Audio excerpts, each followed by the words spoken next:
Imagine building an empire that captures the world's memories, only to watch it crumble because you couldn't embrace your own invention. Eastman Kodak, once the unchallenged king of photography, defined how generations preserved their lives, from family snapshots to Hollywood epics. Yet, by the early 2000s, Kodak was a shadow of its former glory, undone by its failure to ride the digital wave it helped create. How did a company that invented the digital camera miss the revolution it sparked?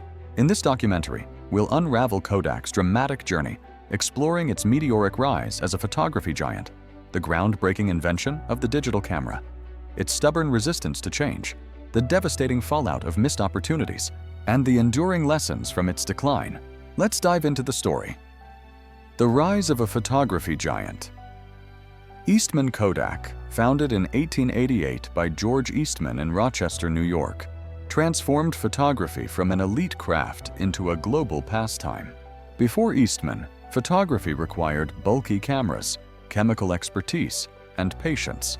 His vision, "You press the button, we do the rest," changed everything. The 1888 Kodak No. 1 camera, priced at $25, about $700 today, was a handheld marvel preloaded with 100 exposure film, mailed back for processing and prints. This innovation made photography accessible, turning moments into memories for millions. By 1900, Kodak's Brownie camera, priced at $1, sold 10 million units by 1930, capturing everything from family holidays to World War I trench life.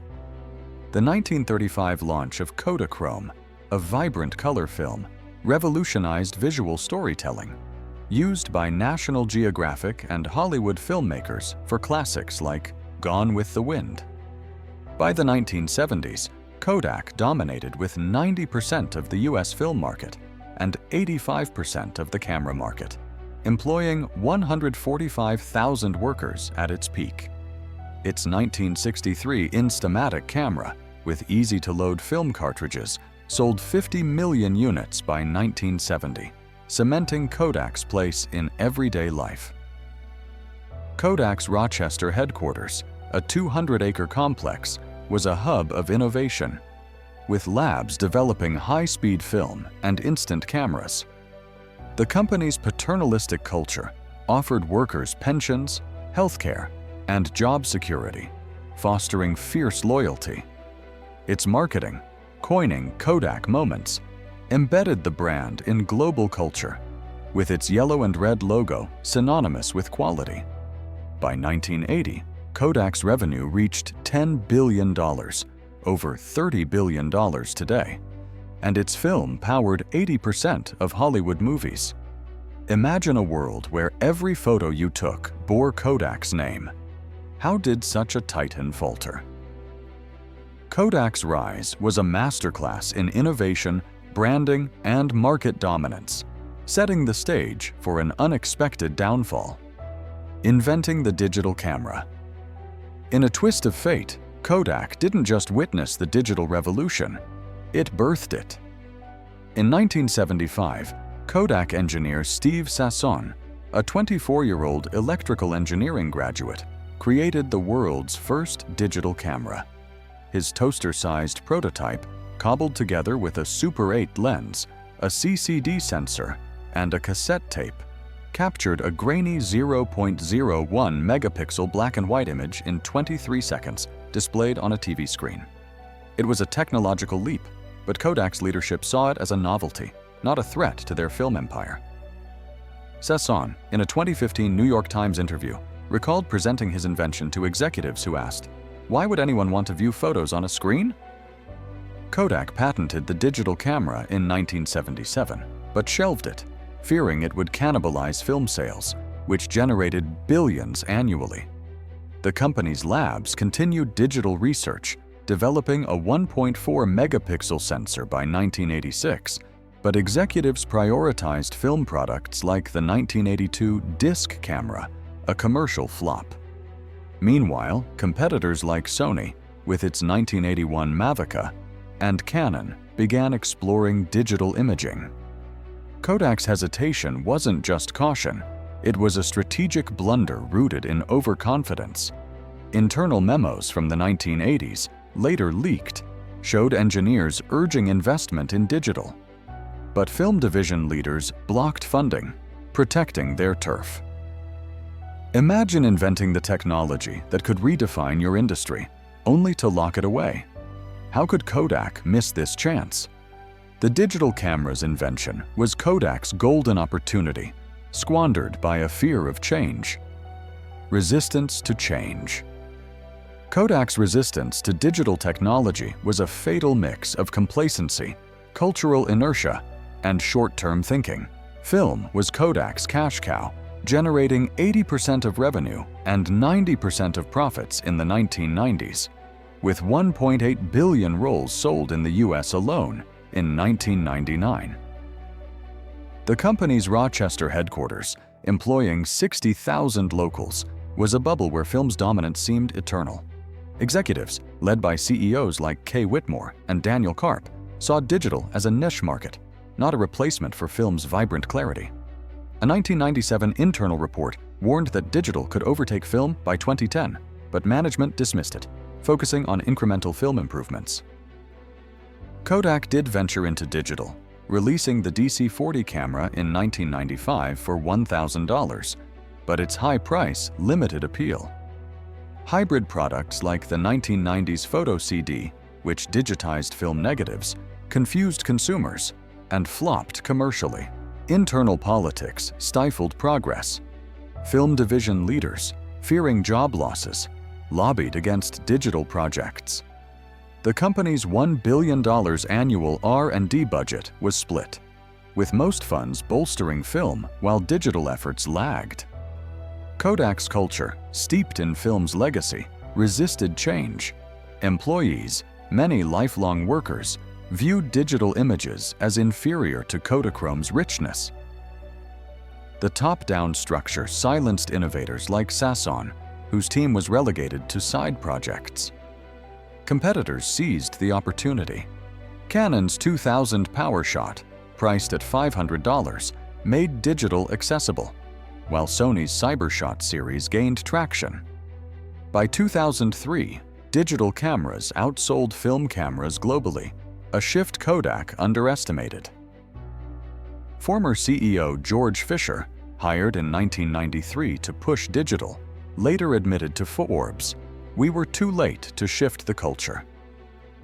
Picture a company so wedded to its past that it ignores the future. How did Kodak's leaders miss the digital tide? This resistance, driven by fear, hubris, and internal rivalries, left Kodak vulnerable as the world moved on. Lessons learned and lasting legacy. Kodak's collapse offers profound lessons about innovation, adaptability, and the perils of complacency. Harvard Business School's Clayton Christensen called it a textbook case of disruptive innovation, where established firms ignore emerging technologies to protect existing profits. Kodak's leadership misjudged digital speed, assuming film would coexist with digital for decades. By 2005, 70% of US households owned digital cameras, driven by falling prices and improving resolutions. Kodak's 1995 DC-40, at 0.4 megapixels, couldn't compete with Canon's 6-megapixel models by 2003. Post-bankruptcy, Kodak emerged in 2013 as a leaner company, focusing on commercial printing, packaging, and niche film markets for Hollywood, where directors like Christopher Nolan used Kodak stock for Dunkirk, 2017. By 2020, its workforce was 5,000, with revenue at $1 billion, a fraction of its $14 billion peak. Kodak's pivot to pharmaceuticals, announced in 2020 to produce generic drugs, showed adaptability, but its glory days were gone. The company's legacy endures in its contributions to photography, Kodachrome, and Instamatic-shaped visual culture, capturing everything from moon landings to family reunions. Kodak's story is studied alongside Blockbuster and Nokia, warning businesses to embrace disruption. Startups like Instagram, named after Kodak's Instamatic, built on its digital patents, with Instagram's 2012 sale to Facebook for $1 billion, highlighting the market Kodak missed. In Rochester, former workers formed tech cooperatives, and the city diversified into optics and healthcare, with companies like Bausch and Lomb filling the void. Steve Sasson, awarded the National Medal of Technology in 2009, remains proud but reflective. Telling Wired in 2018, "We had the future in our hands, but we didn't act." In 2025, Kodak's lessons resonate as AI and quantum computing disrupt industries. Firms like Tesla and Apple study Kodak to avoid its fate, prioritizing agility and innovation. The human legacy is bittersweet. Rochester's Kodak Park, once a bustling hub, is now a mix of startups and memorials. Picture a giant inventing the future, but failing to claim it. How can today's leaders avoid Kodak's mistakes?